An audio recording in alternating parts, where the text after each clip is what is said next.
Hello everyone, I'm Professor Geek, and welcome to day 22 of my 31 Days of Halloween reviews.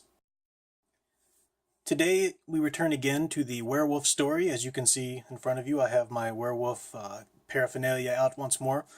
I've talked about my Lon Chaney bust, my sadly chipped Lon Chaney bust from the Universal Collector's Editions DVDs, and then my Lon Chaney plastic toy. I don't really know the history about this. It wouldn't take too long to look up, but had these since I was a child, so they're fun. But why, you might ask, do I have an Incredible Hulk out here before us? Well, the Incredible Hulk is very much the werewolf story. He's not a werewolf per se. They've changed him into a different kind of context, but it's still that same appeal, that archetype. It's what if you had all of those primal drives, in Hulk's case, mostly anger, coming to the forefront in uncontrollable, raging power. So very much a werewolf type story. And Jekyll of Hyde's the same kind of deal. Jekyll and Hyde is contextualized in a different way. If you've never read the original Robert Louis Stevenson's The Strange Case of Dr. Jekyll and Mr. Hyde, you might have seen some movies or even the operetta, the musical, and those are great. But you really owe it yourself to read that first one, the novella, because he was just really writing an amazing commentary on society and the way society demands you to act, and what happens when you let yourself go, give yourself a little too much leash. It's a really great story. And then lastly, I will before I get to the actual story I'm going to talk about, which is a Jughead comic, Jughead the Hunger, I do want to throw out a mention to this novelization, The Wolfman, because I've been talking a lot about Lon Chaney's original Wolfman movie and how that movie was just so great, and Lon Chaney just nailed it. We really have all the pathos we need to for him as a character. If you're like me, though, and you're really big into storytelling and you like good, tight stories, then the film left a little bit to be desired here and there in terms of the story, in terms of the effect and the environment, the atmosphere, the performances. It was wonderful, wonderful, wonderful.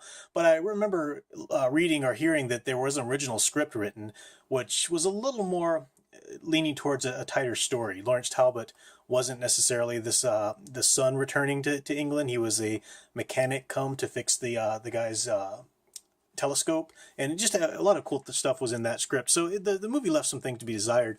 But this is a novelization of the film, written by the great Michael Jan Freeman. He's an author, a lot of Star Trek novels, superhero stuff. Goes to a lot of the conventions that I attend. He's one of the big names there, and he's a great guy. And he wrote this novelization where he really takes that story we know and love from the Wolfman film and fleshes it out into a great story. So I highly recommend this. Even had him sign my copy. I believe I had one copy and I read it too much, or I took it with me and it was just all tattered and torn. So I bought this one next time I was there and just had him sign it, and I keep that nice. But I wanted to throw out a mention to that. So now let's get to the actual topic of this video, which is Jughead the Hunger. This is a standalone story. It was first released last year, I believe, as a standalone story, and it was kind of like Afterlife with Archie. It was one of these horror Archie comic books. If you missed any of my Archie stuff so far, first we covered Afterlife with Archie, which is the zombie apocalypse come to Riverdale. Then we covered The Chilling Adventures of Sabrina, which is set in the early 60s, and it's very much a classic gothic witch tale with Sabrina and her family. And then we even looked at some of the more child-friendly, fun Halloween stuff. Jughead the Hunger, though, returns to that serious adult content of like Afterlife with Archie. So it was released as a one-shot, and it was immensely popular. I actually missed it on the shelf. It was a one-shot. So what I have here is a collection that was released. I'm really actually happy to have this collection. It contains 3 different one-shots that they all released last year that all did pretty well. The Archies, which is about the Archies as a band, because that's not really a facet that they're exploring much in the actual comics right now, the reboot they're doing.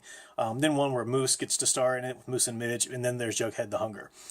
And all of these were released as standalones, but the Archies and Jughead the Hunger have been picked up for lines now. So I'm subscribed to that. That's coming out soon, an actual line of comics, Jughead the Hunger. So hopefully soon I'll have a nice big collection of all of those, just like I do with the Afterlife with Archie. So take a look at this story here. Oh, look at that. There happens to be a bookmark with my book on it. That's so convenient. Weird how that happened, you know? It's almost like you could click a link somewhere on here and get information about my book. Well, we'll just leave that there. Pardon my shameless plugs. The art is beautiful. You see, it's very similar to the Afterlife with Archie art. And I won't take too long on this because it's a short kind of one-shot story, and I do not want to ruin it for you because it's really great. A couple things to remember: that these horror lines of Archie comics, they're not linked. So each one takes place in its own continuity, its own sort of what-if story. So with Jughead, the Hunger's a Werewolf story, this isn't set in a Riverdale that's had the zombie apocalypse or anything like that. So it's each time the horror comes to Riverdale, it's fresh and new. And I do just want to show you a couple of the first pages to get an idea of the art, but also the way the storytelling is in this one shot, because it just really it rolls along. It brings a lot of surprises. It's not a trite kind of rote tropes and stuff like that, although they do stick with Jughead as the pathos ridden werewolf, so that's a good. They stay true to that Wolfman archetype that we talked about, and I discussed at length in the Werewolf by Night video I did.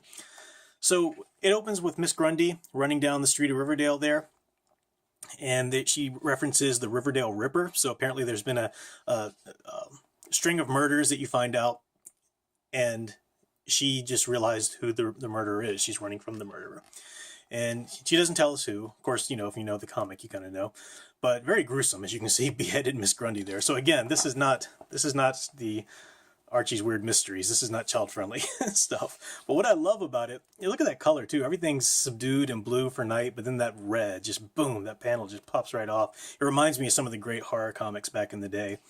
And the very next scene is we have like close-ups of Jughead eating, and you realize that he's actually eating burgers or some sort of weird burger, fish, hot dog, pizza sandwich or something. But that's just such a great connection between the gruesome werewolf story and then innocent little Jughead who just can't get enough eating and just doesn't conform to anybody's expectations or manners. He just is who he is, and that's what we love about Jughead the character. And that's a cool connection because the werewolf is known as a monster, but the werewolf is known for the insatiable appetite. And however the story contextualizes that, whether it's an appetite for lust, like the curse, or lust for just violence and tearing people apart, and hunger, like some of the Wolfman stories. So, whatever the primal urges are within the person come out in the werewolf. And Jughead, the character, he's not a monster, but he's known for having that just insatiable hunger and appetite within him for food.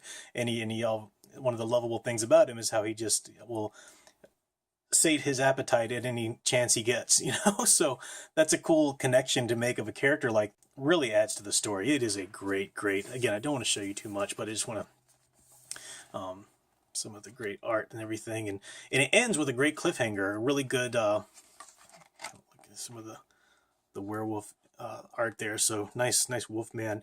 Got the long muzzle, the sort of American Werewolf in London type style there. I prefer the more Lon Chaney-ish, but it's not a big deal. I really like the fact that he's walking upright and he is a wolf man, so that's fun. So it ends on a good cliffhanger. You really want to follow the story and find out what's going on and really get into that universe. You feel sorry for him, but you also understand that things need to be dealt with, so you really want to know what's going on.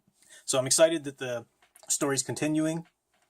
Once a few issues have come out, this will be obviously long past Halloween, but I'll definitely come back to that and review that as well. So that's it for today. Again, I don't want to spoil it too much, and I've really gone into what the werewolf means to our culture and why it's so cool to look at these different interpretations of that archetype. I really talked about that in my Werewolf by Night video, so the link is up there to that before in the top right-hand corner.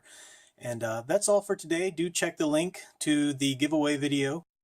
Share the videos around. If we can make that 250 subscription mark, then the giveaway happens and somebody will be very happy. I might even throw in a few second place, third place consolation drawing prizes there too. I'll see what happens with that. So come back tomorrow at 6 for another review of a great Halloween / comic book or superhero related story. Until then, keep enjoying the superhero and Halloween stories you love best. Thanks for watching.